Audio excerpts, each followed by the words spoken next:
नमस्कार दोस्तों, राधे राधे। मेरा नाम नितेश है और मैंने आज अपना यूट्यूब चैनल स्टार्ट किया है।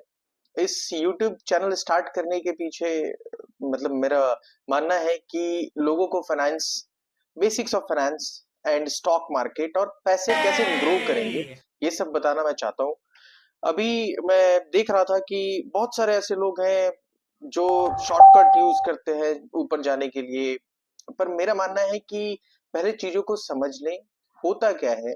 तो मैं आज आप लोगों को अपने इस चैनल से आप लोगों को basics of stocks, stock market होता क्या है, स्टॉक मार्केट में स्टॉक्स खरीदते कैसे हैं, उसके बाद धीरे धीरे करके हम लोग आगे चैप्टर और इंक्लूड करते चलेंगे कि क्या क्या होता है। तो चलिए दोस्तों, अब स्टार्ट करते हैं अपना पहला पॉइंट कि स्टॉक मार्केट में होता क्या है, स्टॉक मार्केट में है क्या।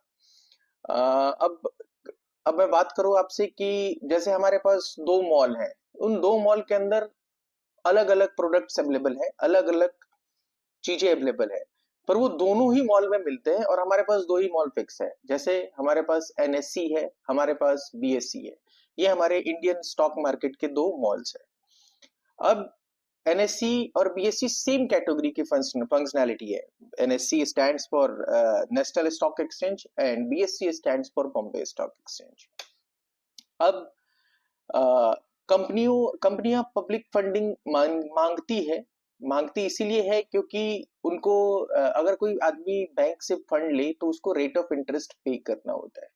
पर आप सोचिए कि अगर आप पब्लिक से पैसा मांगते हैं तो पब्लिक इन्वेस्ट करती है फ्यूचरिस्टिक प्रॉफिट के लिए, और उस कंपनी को इन्वेस्टमेंट मिलता है at the same time invest करने के लिए अपने प्रोडक्ट्स पर, अपने सेल्स एंड मार्केटिंग पर, अपने मैनी और कंपनीज के जो भी डेवलपिंग नेचर है उन सब के लिए कंपनियां पब्लिक से फंडिंग मांगती है।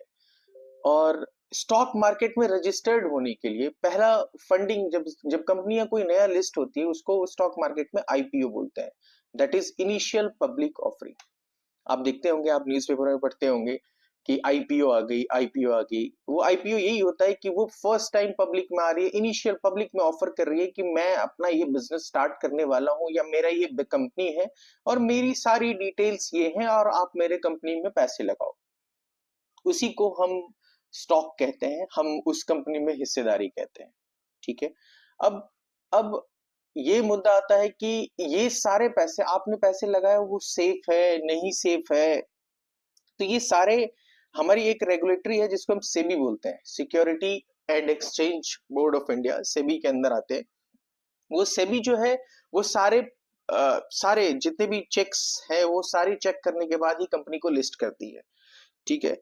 अब आते हैं कि स्टॉक मार्केट में कुछ भी बाय आप डायरेक्टली नहीं कर सकते, उसके लिए आपके पास डीमेट अकाउंट होना चाहिए।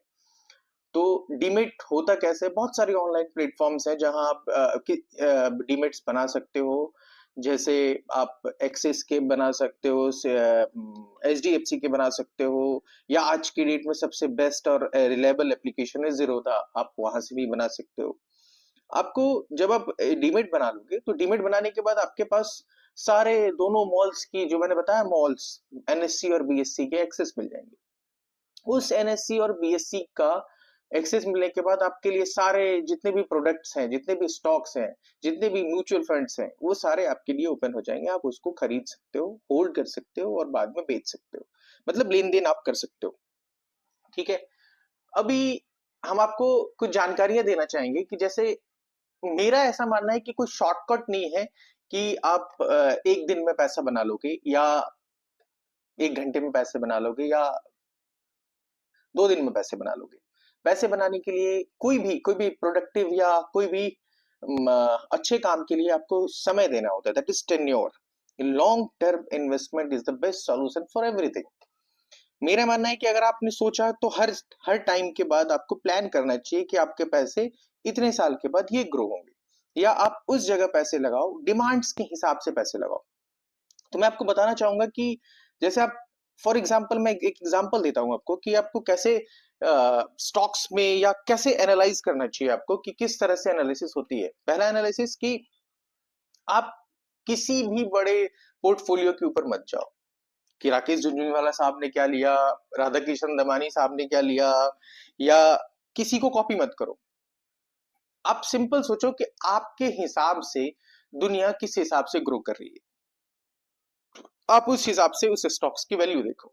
मेरे हिसाब से मैं अगर आपको बताऊं तो मेरे को लगता है कि मैं ऐसे न्यूज देखता रहता हूं, जैसे हमने देखा कि नरेंद्र मोदी ग्लोबल समिट में जा रहे हैं, शार्क नेशंस में बैठक हो रही है, ग्लोबल वार्मिंग के ऊपर चर्चा हो रही है, तो मेरे को लगता है कि ये सब चीजें जो काम करेंगे, ग्लोबल वार्मिंग के ऊपर काम करेंगे, ग्रीन एनर्जी के ऊपर जो काम करेंगे, वो सारी कंपनियां ऊपर जाएंगी। या अभी आप देख रहे होंगे ईवी सेक्टर्स, इलेक्ट्रिक व्हीकल्स आ रहे हैं, उतने बड़े मुद्दे में नहीं आ रहे हैं, पर आने वाले टाइम में वो सारे, मतलब नेक्स्ट 5 to 10 ईयर्स या 10 to 12 ईयर्स में आपको दिखेंगे कि रोड पर सारे गाड़ियां ईवी में आ गई। तो मेरे को लगता है कि अगले 10 साल का इन्वेस्टमेंट प्लान इस हिसाब से आप करें तो आपको बहुत ज्यादा बेनिफिट हो सकता है।